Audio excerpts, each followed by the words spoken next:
Hey everybody, welcome back to Leosophy.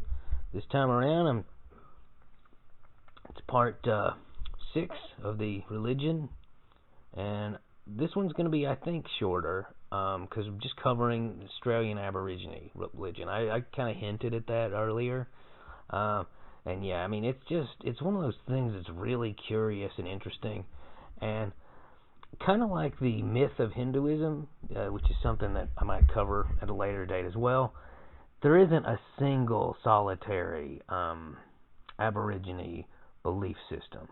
There are some commonalities, just as there's commonalities in different elements of Hinduism, but there's not a single basis which you could actually say, oh, well, all the Aborigines, they believe the exact same thing. No, I mean, heck, they have different languages, dialects. I mean, it's very diverse.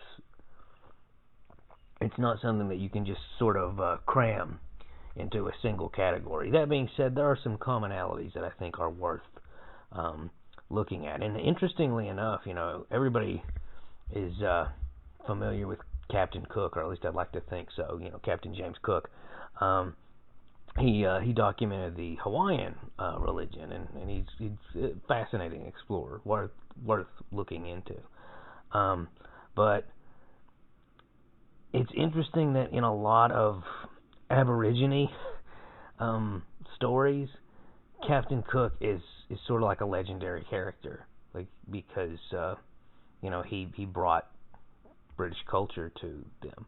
Now, in their version of events, he's usually evil. It's kind of like the arrival of a demon, because they have a negative association with the change of their culture and a lot of things that have happened, which I'm not going to get into for a few reasons. One, it would take forever, and two, it would sort of border into like a political discussion, and that's not what this particular video is about. But yeah, there's two real things that I think are they're universal and they're worth talking about with regard to the Australian belief structure. And the first one would be the rainbow serpent. That's something that you're going to see everywhere. Actually, I guess you could say there's three things. I'll get to the third one in a moment. But yeah, the rainbow serpent is interesting, and it begs the question, where did the notion come from? So it's every single Aborigine tribe, they have a myth that invokes this being, this creative being, both creative and deadly, which, it is a big serpent, but it brings the rain. It's associated with rainbows and billabongs, which are kind of like water holes in the drier parts, sort of like an oasis in some respects, except they don't dry up under normal circumstances. Yeah, really interesting that it would have all those associations. Well, the billabongs make sort of sense, because you're going to see serpents in places like that. Rivers, that kind of makes sense, because rivers are serpentine in shape, in nature. They kind of resemble big snakes. Rainbows, okay, also kind of makes sense. There's a serpentine element to that. Rain, now that's kind of interesting. I would never associate serpents with rain. But it's kind of interesting to note that China associates serpents with rain in the form of dragons. Dragons are associated with rain, not fire, in the East. So I think that's an interesting parallel, that maybe the rainbow serpent is just the Aborigine version of the universal dragon. Again, that's another example of something that's spontaneous and natural, is every culture has dragons. They could arguably be a combination of our three fears. I think I covered that in the podcast. They could be the result of dinosaur bones being found, and what is this? Kind of like how Cyclops in Greek mythology is really just they found a mammoth skull, and they're like, looks like a great big dude with one eye. So that could be the case with the rainbow serpent. What I find most interesting, though, is the combination. I just said that in a really weird way. Combination between creativity and danger, creativity and deadliness, because you see that a lot, this notion that knowledge or wisdom is sort of a double-edged sword. It can be wonderful and dangerous at the same time. You see that with trickster deities in most religions. Well, the rainbow serpent doesn't really have much of a personality, so I would never call it a trickster deity, but it's just interesting to note that there's that commonality where, in intellect and acquisition of knowledge is also seen as dangerous, and we see this everywhere. I mean, look at the mad scientist trope in modern fiction. They create something and it destroys them. That isn't a modern view. That is something that you will see in every culture, every period of history. There's always that perspective, and I think the Rainbow Serpent really it's like the most primitive, oldest, most fundamental version of that view. So I think that's interesting, and it's also interesting to note that the Rainbow Serpent was seen as a physical being. Like, this wasn't just like a spiritual allegory or something. It was when you saw a river, when you saw a streak in the Milky Way, when you saw a deep watering hole, it's like, there it is. Like, physically, it's there. Be careful where you go because you might run into it. That kind of view. Yeah, I find that just very interesting. Another thing that's a commonality, this is the one that I was going to say I was going to bring up later, that is the view of reincarnation. So, the Aborigine view of death is interesting, to say the least. They usually mourn their dead, the community does, not just the family, for just days, not weeks or months, which I find interesting. And the actual ceremonies are called, I'm not kidding, it feels very Australian, like the way that, they sort of understate things. It's called the sorry business.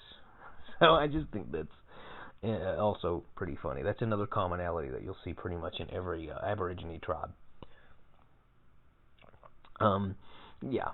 And another thing to note is if they die elsewhere, their bones need to go back to their homeland, which doesn't necessarily mean just Australia in general. It means their region, where their dialect is spoken, where their people live, where their culture is practiced.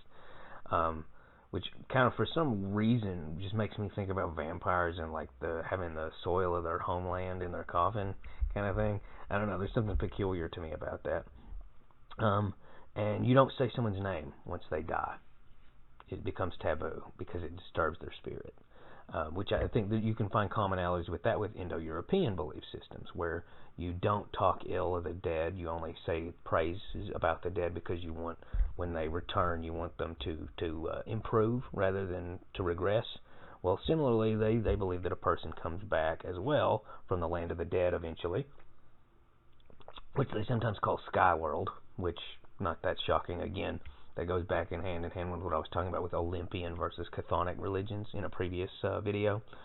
But yeah, I find it very interesting, and some of those areas where they cross over and sort of make pathways leading to the beyond, they become sacred places, sacred sites. So really interesting.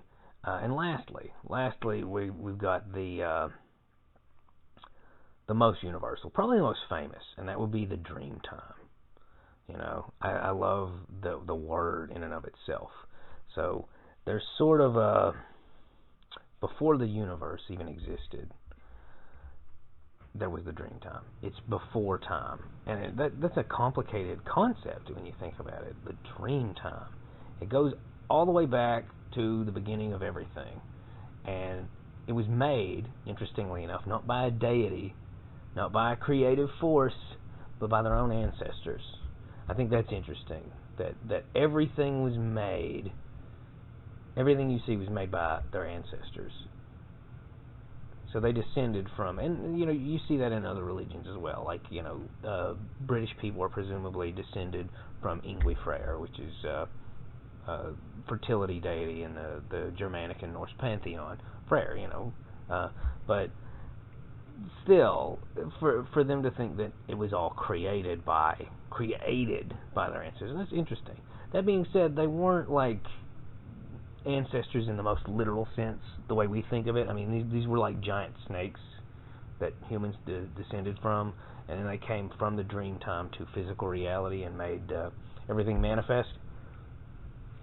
And because Dreamtime is outside of time, it doesn't really have a past or a present or a future. It doesn't have a beginning or an end. It is, and that's one of the places where people ultimately make their way to after death, and sometimes they actually become supernatural spirits due to that transitory nature of being in that realm. So it's just amazing. Like it's a really interesting thing. It's where all creation started. It's sort of like the crucible of everything we see, and it's also where cultures started. I think that's really, you would think that creation would come into being and then rituals dealing with that creation would come, but no, it's the other way around. The rituals came in from the Dreamtime originally. The spirits for the dead, spirits for travel of dead spirits, rituals for marriage, rituals of food, rituals of distribution, rituals of economy. They're all originally from the Dreamtime. So I don't know, I think that's cool. And some of the tribes, not all of them, they accept this idea that the Dreamtime, the original creators, the ancestors, with a capital A, I should probably add, they vanished. They're gone. They're no longer there. They're not gone in the sense that they're dead. They're just in other sacred spaces. They're in the heavens, or they're in like sacred mountain ranges, things of that sort. Things of that, like that. They're not necessarily in the Dreamtime anymore. It's just, it's simultaneously a place that never changes, that's beyond time, but also you see like these catalogs of things that have changed. It's just really interesting, and I highly recommend anybody whose curiosity has been piqued by this to look into it. It's just, Aborigine religion is a fascinating thing, and it's worth study. And it's just so underrated. It's hard to find books about it. It's hard to find real good info about it.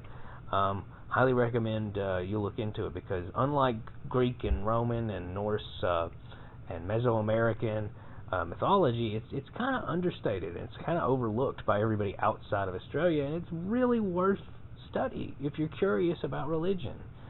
So yeah, that's really all I got for this one. Like, share, subscribe, and keep asking questions. Bye.